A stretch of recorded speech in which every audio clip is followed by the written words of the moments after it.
Welcome back to CVM News at noon, and thanks for staying with us.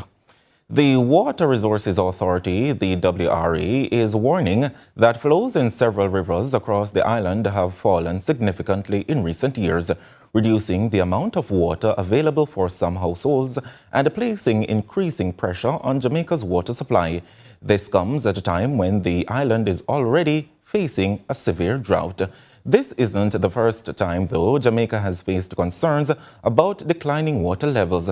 So how much of this decline is being driven by climate change? Are these conditions becoming the new normal? And what does it mean for Jamaica's water future? Well, joining me now is a senior lecturer of Hydrology and Hydrogeology in the Department of Geography and Geology at the University of the West Indies, Dr. Arpita Mandal. Good afternoon, Dr. Mandal. Thank you for joining us. Good afternoon, and happy to be here. No problem. So this decline that we are seeing in Jamaica's river flows, is it unusual? No, it's not unusual. It's because we are having an El Niño year. This is driven by less rainfall, below normal rainfall. So hence we are getting these low river flows because rainfall is the primary source of recharge for the rivers. So to what extent is climate change driving these lower river levels compared with other factors? Well, climate change is the most important factor, and we know how we use the water, that is, whether it's for urban or agriculture, that's a second important factor. But climate change is the most.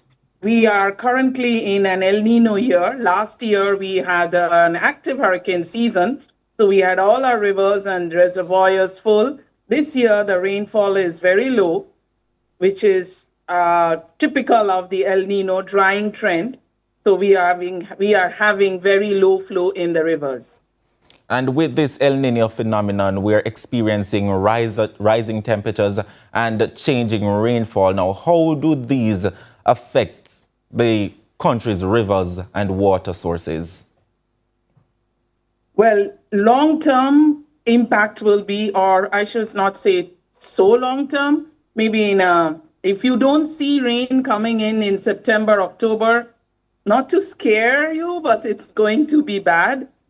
The Mona Reservoir is currently at approximately 60% or slightly less than its capacity, and we know Kingston relies heavily on it. There are water restrictions coming up from today. This will affect the agriculture sector too, especially where rivers are used for irrigation, rivers used for potable water supply. We will have a decline in our water supply network. So it's a chain effect impact. So are these declining river flows a temporary concern, or are they becoming Jamaica's new reality? It is not a temporary. I would not use the word temporary. We should take warning calls, messages from these El Niño impacts. We had drought in 2009, 2013, 14. We are having it again. So we are seeing a pattern of increasing temperature, drying trend.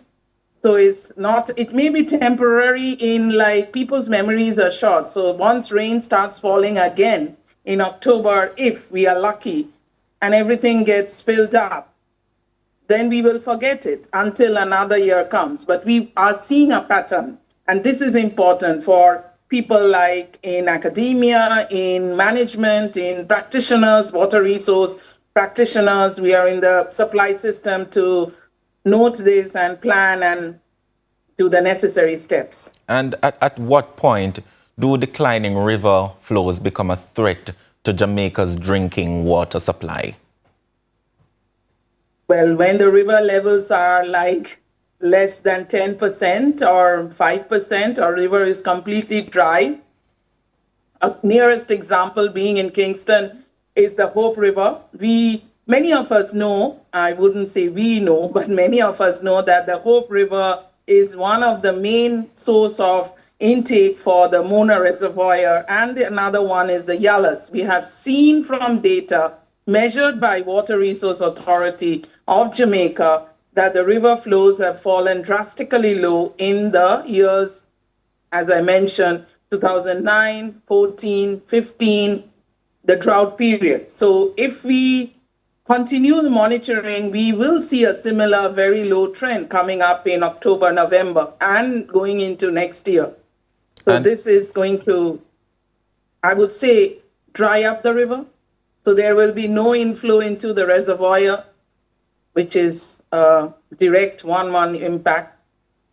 And which parishes would you say or watersheds do you think will be most vulnerable if these conditions persist? Well, if these conditions persist, the watersheds in the east, for example, the Hope River watershed, the Yalas watershed will be affected. The southern parishes like Kingston, Clarendon, which are dry and will be affected.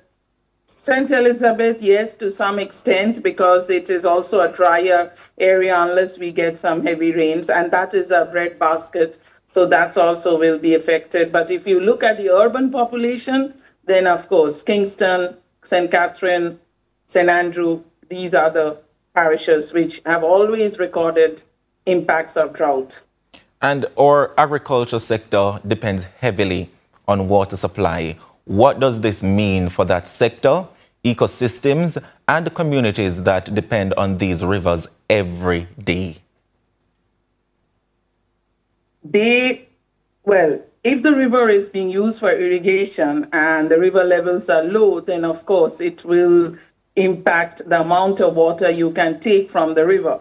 Because as per the water resources guidelines and you cannot empty up the entire river, to put in simple words. There's a limit to which you can extract water from it. So if we reach that level or fall below, we cannot take. So we have to look for transporting water from rivers where they are not affected, because the crops will dry, your production will go down, and everything will be impacted. And finally, before we let you go, Dr. Mandal, what urgent steps should Jamaica be taking now to protect its water resources from the growing impacts of climate change? Well, Jamaica is taking some steps. I am seeing on the news portals that there is an expansion